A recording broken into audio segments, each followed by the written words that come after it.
रेखा जब शादी कर ससुराल आई तो एक दिन अमित उससे बोला, रेखा मैं तुमसे कुछ कहना चाहता हूँ। रेखा बोली, हाँ बोलो ना, क्या बात है।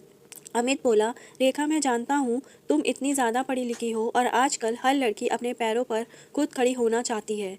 हो सकता है तुम भी यही चाहती हो। रेखा बोली, तुम कहना क्या चाहते हो, मुझे खुलकर बताओ। अमित बोला, रेखा यदि हो सके तो तुम नौकरी मत करना। माँ का पूरा जीवन ही बीत गया सबके लिए करते हुए। मैं चाहता हूँ कि उन्हें भी अपनी बहू के आने के बाद थोड़ा आराम मिले।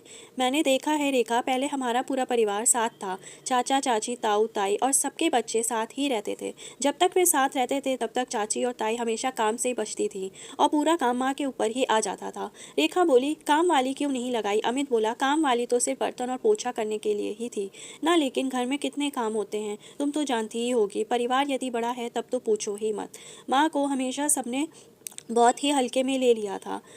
सब उनसे अपना काम निकलवा लेते थे। माँ बेचारी कभी भी किसी को मना नहीं कर पाई। काम वाली तो हम और काम के लिए भी रख ही सकते हैं, लेकिन दिन भर यदि माँ को तुम्हारा साथ भी मिल जाएगा तो उन्हें भी अच्छा लगेगा। रेखा, या कोई ज़बरदस्ती नहीं है, या केवल मेरे मन की बात है जो मैं चाहता हूँ। मगर यदि तुम ऐसा नहीं करना चाहती हो तो कोई बात नहीं। माँ तो जब तक उनके हाथ पांव चलेंगे सब संभालती ही रहेंगी। रेखा बोली, अगर ऐसी बात है तो मैं नौकरी के बारे में सोचूंगी भी नहीं, उनका पूरा ख्याल रखूंगी। अमित खुश होकर बोला, थैंक यू रेखा, इसके बाद नौकरी के बारे में कभी सोचा ही नहीं। वह बच्चों को ट्यूशन पढ़ाती, कामकाज के बाद वह बच्चों को पढ़ाती और रेखा घर का ख्याल भी रख रही थी, कमा भी रही थी। जानती जानकी और रेखा बड़े प्यार से मिलजुल कर काम करते थे। इसी बीच जानकी के छोटे बेटे मयंक की शादी तय हो गई। मयंक को काफ़ी समय से मीरा नाम की लड़की पसंद थी, दोनों शादी करना चाहते थे।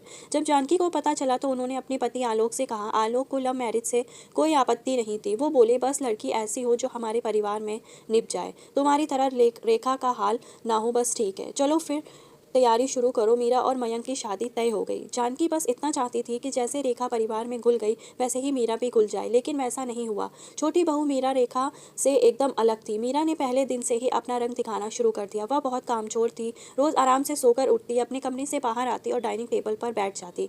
ऑफिस के लिए अमित और मयंक के साथ अब मीरा का भी टिफिन तैयार होने लगा। रात के खाने के समय भी मेरा मदद करने में नहीं करती थी, अपने कमरे में जाकर आराम करती थी। सब सीख जाएगी यह सब देखकर जानकी के अंदर आग जल रही थी। वह महसूस कर रही थी कि रेखा अकेली ही पिसती जा रही है। जानकी घर की शांति भंग नहीं करना चाहती थी, लेकिन वह इस शांति के चक्कर में रेखा के साथ भेदभाव नहीं होने दे सकती थी। जानकी ने सोचा वह खुद मीरा से बात करेगी। रेखा की तरफ जब भी जानकी देखती तो उसे उसके रूप में वह खुद ही दिखाई देती। एक दिन जानकी ने मीरा को आवाज़ लगाते हुए कहा, बेटा जरा